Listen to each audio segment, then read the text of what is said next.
आप जानते हैं कि एक गायिका ऐसी भी थी जिनके प्रतिभा से डरकर बड़ी बड़ी सिंगर्स उनके पीछे षड्यंत्र करने लगी थी। यहाँ तक कि उनके खाने में जहर तक मिलाने की कोशिश की गई थी।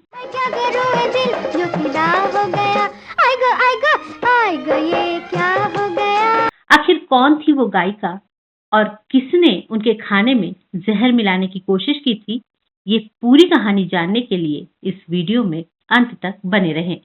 पंछी दो तीन के कहू लेके चले हैं कहां। नमस्कार, मैं हूं नीलम शुक्ला देवांगन और आप देख रहे हैं लेमन जूस कैंडी।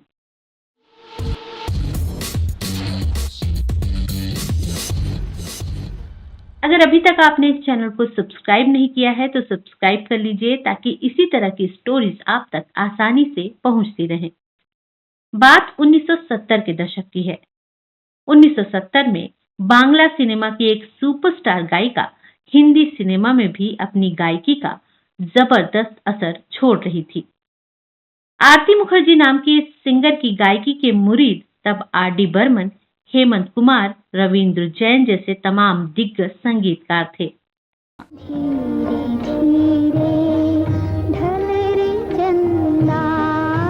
अपनी शुरुआती फिल्मों में ही इस गायिका को मन्नत के रूप में हेमंत कुमार, लता मंगेशकर, आशा भोसले जैसे दिग्गजों के साथ गाने के मौके मिल रहे थे। आरती मुखर्जी का शुरुआती करियर जिस तरह से रफ्तार पकड़ रहा था उससे कई दिग्गज गायिकाओं को सोचने पर मजबूर कर दिया था। नतीजा ये हुआ कि उनके खिलाफ राजनीति और षड्यंत्र शुरू हो गए।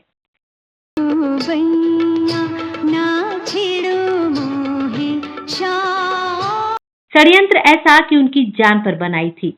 अपने कई इंटरव्यू में आरती ने बताया था कि मैं तब मुंबई में रह रही थी और मेरा करियर शुरू ही हुआ था कि अचानक एक दिन मेरी तबीयत बिगड़ गई। मेरे पैरों में बेतहाशा सूजन बढ़ गई। नतीजा ये हुआ कि दर्द के कारण मैं हिल भी नहीं पा रही थी। मैं डॉक्टर के पास गई, कई तरह के टेस्ट हुए। डॉक्टर ने मेरे पेट की क्लीनिंग की और जहरीला पदार्थ बाहर निकाला और फिर किसी तरह से मेरी जान बचा सके। दरअसल डॉक्टर ने बताया था कि मेरे खाने में किसी ने जहर मिला दिया था।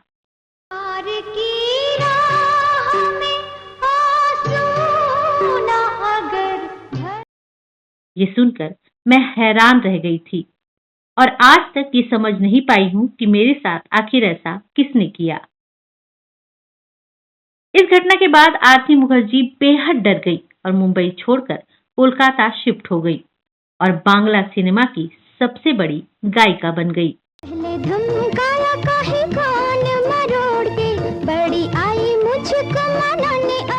हिंदी सिनेमा से उनके पास गाने के ऑफर आते तो वो डर के मारे मुंबई आने की हिम्मत नहीं जुटा पाती। कई संगीतकारों की जिद पर अगर मुंबई आती भी तो दिन में रिकॉर्डिंग कर शाम को वापस कोलकाता लौट जाती। आखिर आरती मुंबई छोड़ने को मजबूर क्यों हुई? आरती के खिलाफ षड्यंत्र करने वाले लोग कौन थे?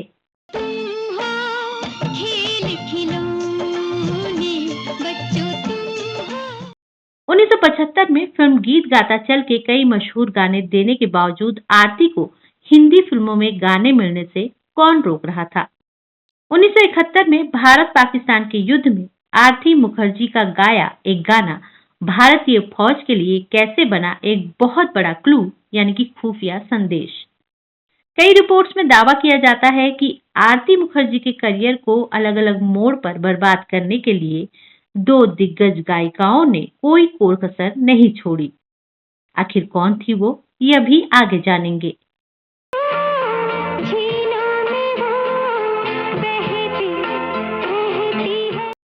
कहते हैं कि आरती आर.डी. बर्मन की चहेती सिंगर थी, लेकिन एक गायिका के दबाव में आर.डी. बर्मन ने आरती के साथ अपना कॉन्ट्रैक्ट तोड़ लिया। आखिर कौन थे इसके पीछे, ये हम आपको आगे बताएंगे।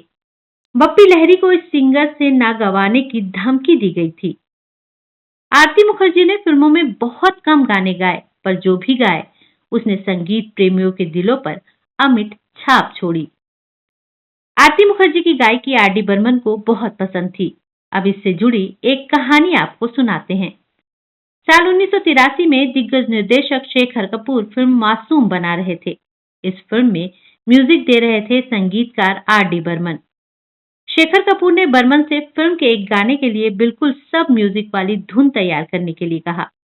शेखर ने कहा कि धुन ऐसी हो जो सब लोगों को रुला दे। ये एक आर्ट फिल्म थी जो लो बजट की थी।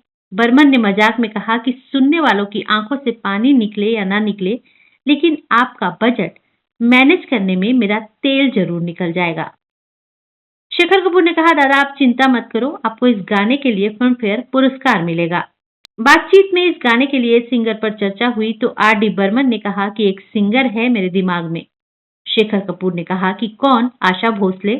तो बर्मन का जवाब था, नहीं, हम उसका बजट अफोर्ड नहीं कर पाएंगे। तभी R.D. बर्मन ने कोलकाता आरती मुखर्जी को फोन मिलाया और कहा कि आरती, एक आर्ट फिल्म है लेकिन ज्यादा पैसा नहीं मिलेगा।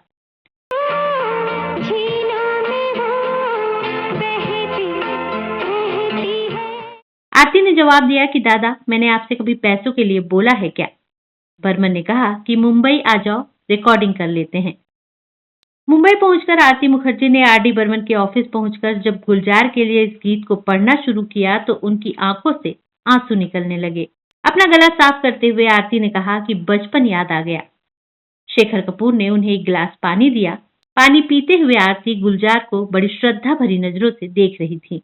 उन्होंने एक टेक में गाना गाया और आंसू भरी आंखों के साथ स्टूडियो से बाहर निकली। बाहर आते ही उन्होंने बर्मन से पूछा कि कैसा रहा, तो उन्होंने कहा, बहुत अच्छा, तुम परफेक्ट हो गई हो और इतने आंसू मत बहाओ, इस गाने के लिए तुम्हें पैसा भी मिलेगा और अवार्ड भी।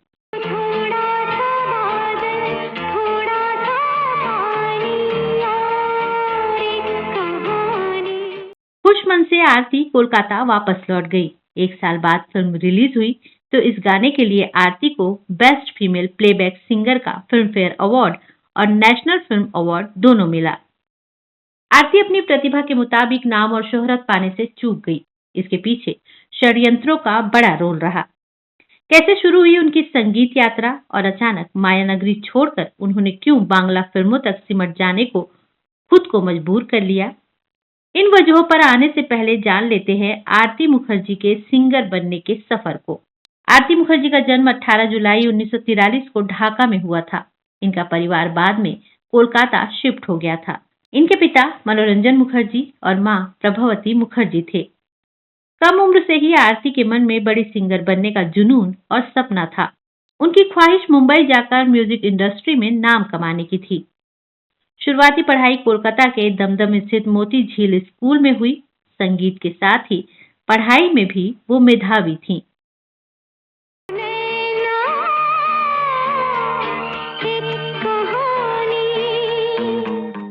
आरती के परिवार के पास एक समृद्ध सांस्कृतिक और संगीत विरासत थी। वो एक बड़े संयुक्त परिवार में पली बढ़ी। कम उम्र में ही आरती ने अपने पिता को खो दिया था। उनकी मां ने शुरुआती दौर में ही संगीत से उनका परिचय करवा दिया था। दया कर दान भक्ति का हमें परमात्मा दे। आरती ने सुशील बैनर्जी, उस्ताद मोहम्मद सगीरुद्दीन खान, पंडित चिन्मया इलाही, पंडित लक्ष्मण प्रसाद जयपुर वाले और पंडित रमेश नाथ करनी सहित प्रसिद्ध गुरुओं से शास्त्रीय संगीत सीखा था। 1956 में वो जब महज 14 या 15 साल की रही होंगी तब सुशील बनर्जी ने उन्हें अखिल भारतीय संगीत प्रतिभा में भाग लेने के लिए प्रेरित किया। मशहूर गायक संजय भट्टाचार्य उस प्रतियोगिता के मुख्य निर्णायक थे। वो आरती मुखर्जी की प्रस्तुति से इतने प्रभावित हुए कि उन्होंने बंगाली फिल्म मामलर फल में उन्हें अपने साथ एक डुएट गाने का ऑफर दे दिया। साल 1957 में आरती ने एक बेहद मशहूर रहे all India Murphy metro singing contest में हिस्सा लिया। इस प्रतियोगिता को अनिल विश्वास, नौसाद, वसंत देसाई और श्री रामचंद्र जैसे दिग्गज संगीतकार जज कर रहे थे। आरती प्रतियोगिता की विजेता रही। सारे जज उनकी गायकी से बहुत प्रभावित रहे। यही वजह रही कि 1958 की हिंदी फिल्म शहर में प्लेबैक सिंगर के तौर पर गाने का ब्रेक भी मिला। इस फिल्म के संगीतकार हेमंत कुमार थे। ये फिल्म संगीत के लिहाज से सफल नहीं रही।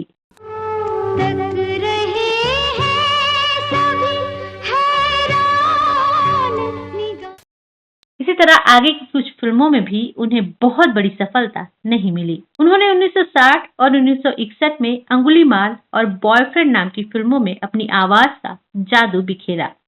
इसके साथ ही उन्होंने बंगाली फिल्म की ओर भी रुख करने का फैसला किया। 1962 में उन्हें पहली बार बंगाली फिल्म में गाना गाने का मौका मिला। इसके बाद तो बंगाली फिल्मों में गाने के लिए उनके पास कई ऑफर्स आने लगे। 1960 के दशक में आरती मुखर्जी मशहूर अभिनेत्री सुचित्रा सेन की ऑन स्क्रीन आवाज बन गई थी।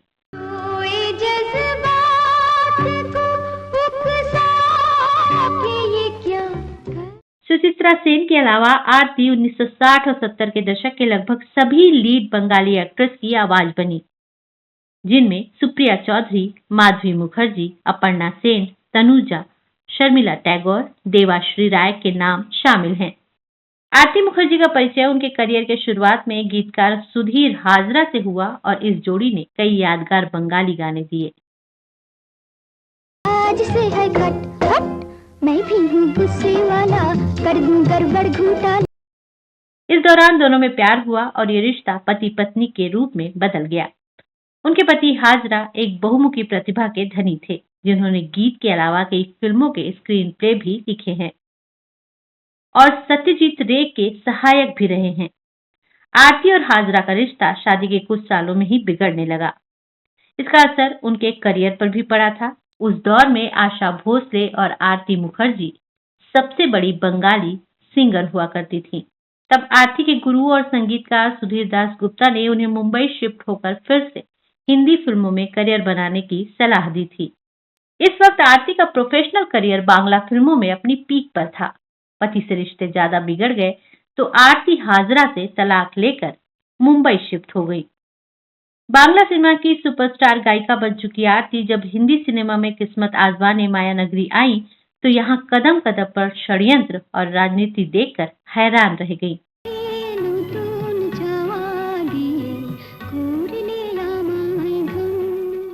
और जब भी किसी संगीतकार से मिलती तो लोग उनकी गायकी की तारीफ तो करते, लेकिन किसी न किसी बहाने उन्हें टाल देते थे, क्योंकि पूरी इंडस्ट्री में किसी की भी हिम्मत लता मंगेशकर के ग्रुप से पंगे लेने की नहीं थी।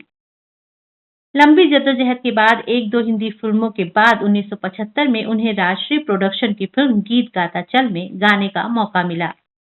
इस फिल्म में आरती मुखर्जी ने 3 गाने गाए। इनमें जसपाल सिंह के साथ गाया उनका गाना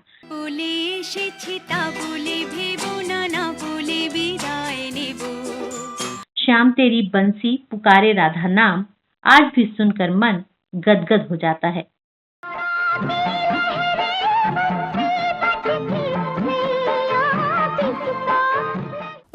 संगीत प्रेमियों के दिलों में ये गीत किसी धरोहर की तरह सजा हुआ है। अपने गीत संगीत के लिए मशहूर रही फिल्म गीत गाता चल की कामयाबी के बाद हिंदी सिनेमा में आरती मुखर्जी को अपने करियर के रफ्तार पकड़ने की उम्मीद जगी।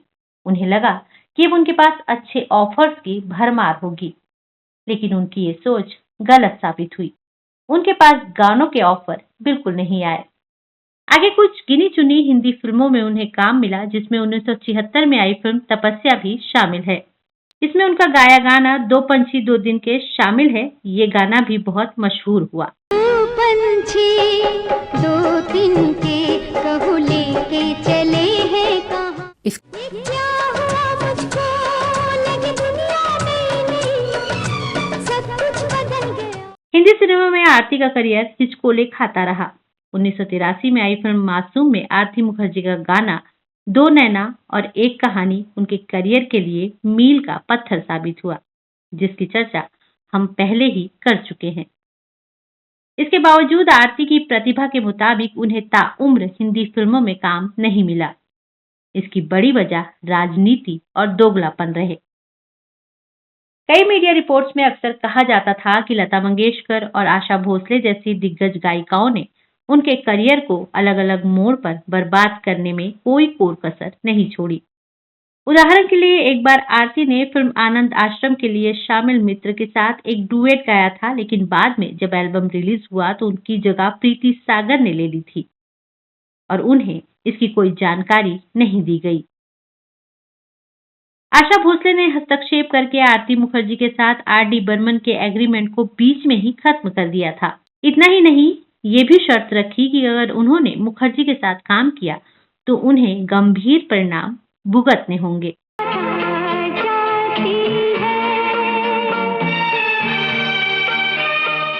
इन सब घटनाओं ने गायिका के दिल पर गहरा घाव छोड़ा और आरती मुखर्जी ने पेशेवर संगीत की दुनिया को हमेशा के लिए छोड़ने का फैसला कर लिया। 1990 के शुरुआती साल के बाद आरती मुखर्जी ने फिल्मों में गाना गाना बिल्कुल बंद कर दिया। आरती मुखर्जी का एक गाना भारतीय फौज के लिए क्लू बना, यानी कि खुफिया संदेश। दरअसल 1971 में भारत पाकिस्तान की जंग चल रही थी। करीब 150 बंगाली कमांडोज को पूर्वी पाकिस्तान की सीमा के अंदर पहुंचाया गया। नवल इंटेलिजेंस की और कमांडर सामंत ने तय किया कि पूर्वी पाकिस्तान के 4 बंदरगाहों पर खड़े सैनिकों पर एक साथ हमला किया जाए। सारे कमांडोज को एक एक लिमिटेड मन नेशनल पैनासोनिक का एक ट्रांजिस्टर और 50 पाकिस्तानी रुपए दिए गए। उनसे संपर्क करने के लिए वॉकी टॉकी का एक विकल्प था, लेकिन इसका इस्तेमाल 10 से 12 किलोमीटर तक सीमित दायरे में ही किया जा सकता था।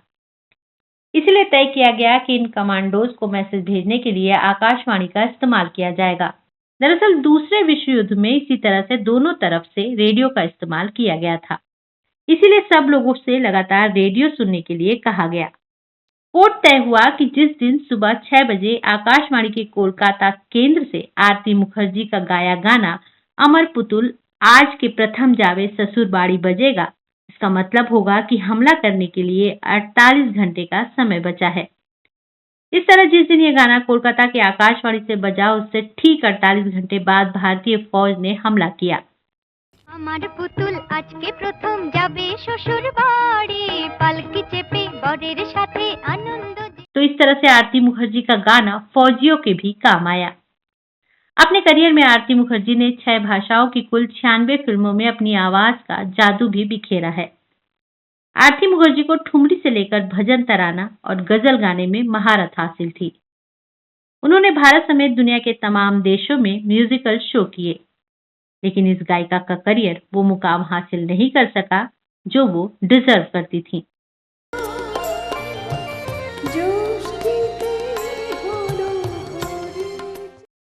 अपनी पहली शादी से तलाक के 5 साल बाद आरती ने दूसरी शादी गुजराती मुनीम परिवार से की। आरती का एक बेटा भी है जिसका नाम सोहन मुनीम है। सोहन एक प्रतिभाशाली संगीतकार के रूप में अपना नाम बना चुके हैं, जो गिटार बांसुरी संगीतकार के रूप में अपना नाम बना चुके हैं। साल 2014 में आरती बीजेपी से जुड़ गई थी और पश्चिम बंगाल की राजनीति में सक्रिय भूमिका में दिखने लगी थी। आरती का ज्यादातर समय कोलकाता और मुंबई में बीतता है।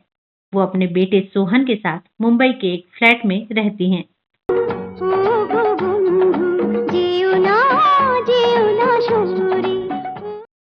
हम उम्मीद करते हैं कि आपको ये वीडियो पसंद आया होगा। आरती मुखर्जी की सेहतमंद जिंदगी की कामना करते हुए अब मैं आपसे विदा लेती हूँ। इस सिंगर से जुड़ी कोई और जानकारी अगर आपके पास हो तो हमारे साथ अवश्य शेयर करें। साथ ही हमारा ये चैनल सब्सक्राइब करें। अब अपनी दोस्त और होस्ट नीलम शुक्ला देवा